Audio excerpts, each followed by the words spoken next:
प्रिया, इस साल का नोबेल पीस प्राइज, यार ये किसी पॉलिटिकल थ्रिलर फिल्म से कम नहीं है। जो जीता है वो तो सुर्खियों में है ही, पर असली चर्चा तो उस इंसान की हो रही है जो जीता ही नहीं। मतलब इट्स वाइल्ड। एब्सोल्युटली रोहन। और पता है, ये सिर्फ ड्रामा नहीं है, इसमें एक ऐसा चौंकाने वाला ट्विस्ट है जो शांति और राजनीति के बारे में हमारी पूरी सोच को चैलेंज कर देता है।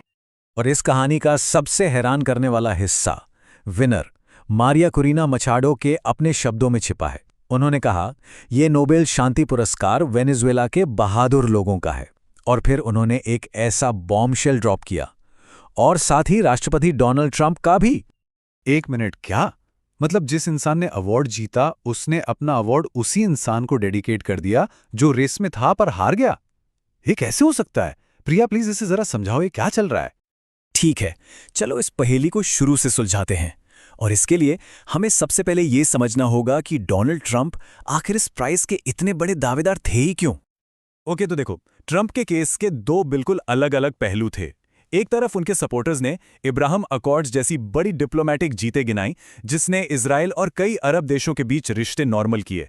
फिर सर्बिया कोसोवो डील और नॉर्थ कोरिया के साथ बातचीत को भी हाईलाइट किया गया। लेकिन दूसरी तरफ आलोचकों का कहना था कि उनकी अमेरिका फर्स्ट वाली पॉलिसी, पेरिस क्लाइमेट अकॉर्ड और ईरान न्यूक्लियर डील से हट जाना और उनकी जो बांटने वाली भाषा थी, वो पीस प्राइज की भावना के बिल्कुल खिलाफ थी। पर उन्हें नॉमिनेट करने के लिए कौन आगे आ रहा था? मतलब क्या उन्हें सच में कोई सीरियस इंटरनेशनल सपोर्ट था? अरे बिल्कुल था। नॉर्वे के एमपी क्रिश्चियन टाइब्रिंग जड्डा और स्वीडन के एमपी मैग्नस जैकबसन जैसे बड़े नामों ने उन्हें ऑफिशियली नॉमिनेट किया था। और हैरानी की बात तो ये है कि पाकिस्तान के प्रधानमंत्री ने भी पब्लिकली उनकी उम्मीदवारी का समर्थन किया था।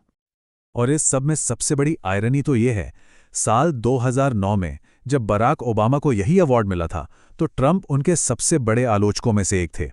उन्होंने बार बार कहा था कि ओबामा को ये कुछ नहीं करने के लिए मिला है और उन्हें इसे वापस कर देना चाहिए। और जब इस साल उन्हें ये अवार्ड नहीं मिला, तो व्हाइट हाउस ने सीधे सीधे नोबेल कमेटी पर आरोप लगा दिया कि उन्होंने शांति पर राजनीति को चुना। इससे ये बिल्कुल साफ हो जाता है कि ट्रंप और उनकी टीम के लिए ये पुरस्कार कितना ज्यादा मायने रखता था। ओके, तो ये तो समझ आ गया कि ट्रंप इस पिक्चर में क्यों थे, लेकिन ये हमें वापस उस महिला पर लाता है जो असल में जीती। कौन है मारिया कोरिना मचाडो, और उनकी कहानी इतनी पावरफुल क्यों है? चलो आप मिलते हैं इस कहानी की असली हीरोइन से, मारिया कोरिना मचाडो, जिन्हें अक्सर वेनेजुएला की शेरनी भी कहा जाता है।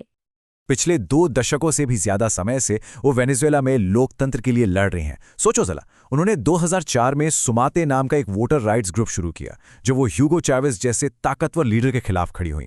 फिर उन्होंने अपनी पॉलिटिकल पार्टी बनाए।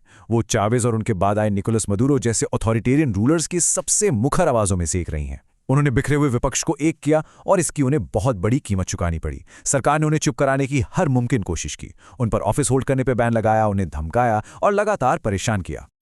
और उनकी ये लड़ाई इतनी ज़रूरी इसलिए है क्योंकि मादुरो शासन के तहत वेनेजुएला एक भयानक ह्यूमैनिटेरियन क्राइसिस में डूब गया है। ये जो नंबर दिख रहा है 70 से 80 लाख, ये उन लोगों की संख्या है जिन्हें पिछले 1 दशक में अपना ही देश छोड़ के भागना पड़ा है। ये वो ह्यूमन कॉस्ट हैं जिसके खिलाफ वो लड़ रही हैं। और बस इसीलिए नोबेल कमेटी ने उन्हें ये सम्मान दिया। कमेटी के मुताबिक ये पुरस्कार उनके नागरिक अधिकारों के निडर बचाव, उनके अहिंसक प्रतिरोध और आज़ादी के लिए संघर्ष कर रहे लाखों लोगों के लिए उम्मीद का प्रतीक बनने के लिए दिया गया है। ये सब सुनकर तो मचाडो एक अविश्वसनीय लीडर लगती हैं, लेकिन फिर हम वापस उसी गुत्थी पर आ जाते हैं कि ऐसी लीडर अपना सबसे बड़ा सम्मान डोनाल्ड ट्रंप जैसे विवादास्पद व्यक्ति को क्यों डेडिकेट करेंगी। चलो इस मिस्ट्री को सॉल्व करते हैं।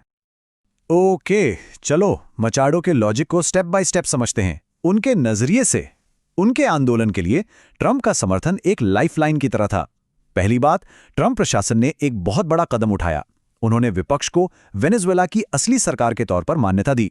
दूसरी बात, उन्होंने जबरदस्त आर्थिक दबाव बनाया, मादुरो शासन पर सैंक्शंस लगाकर, खासकर उनके तेल एक्सपोर्ट्स पर। और तीसरी बात, उन्होंने दुनिया भर में मादुरो को डिप्लोमेटिक तौर पर अलग थलग करने के लिए काम किया। मचाडो का मानना है कि ट्रंप के इसी निर्णायक समर्थन ने एक आज़ाद वेनेजुएला के सपने को जिंदा रखा। उनके लिए ये सिर्फ बातें नहीं थीं, बल्कि ये वो ठोस मदद थी जिसने उनके संघर्ष को जमीन पर उम्मीद दी थी। और वेनेजुएला के अंदर इस पर क्या रिएक्शन हुआ? देश तो पूरी तरह से बटा हुआ था। विपक्ष के समर्थकों के लिए ये जश्न का मौका था, एक संकेत कि दुनिया उनके संघर्ष को पहचान रही है। लेकिन मदुरो सरकार ने एक बिल्कुल अलग ही तस्वीर पेश की। उन्होंने इस अवार्ड को साम्राज्यवाद का एक हथियार बताया, जबकि सरकारी मीडिया ने मचाडो को यूएस एजेंट कहकर उनका मजाक उड़ाया। तो ये पूरी की पूरी कंट्रोवर्सी हमें एक बड़े और ज्यादा बुनियादी सवाल पर ले आती है कि शांति का असली मतलब क्या है? What is the true definition of peace really? इस कहानी के केंद्र में शांति के दो बिल्कुल अलग-अलग विचार हैं। एक तरफ है टॉप डाउन तरीका, यानी वो शांति जो ताकतवर नेता बड़ी-बड़ी डील्स के जरिए लाते हैं, जैसे कि एब्राहम अकॉर्ड्स। और दूसरी तरफ है ग्रास रूट प्रतिरोध, यानी वो शांति जिसके लिए मचाडो जैसे कार्यकर्ता देश के अंदर से जमीन पर तानाशाही के खिलाफ एक लंबा अहिंसक संघर्ष लड़ते हैं। तो सवाल यह है कि असली और स्थायी शांति कौन लाता है?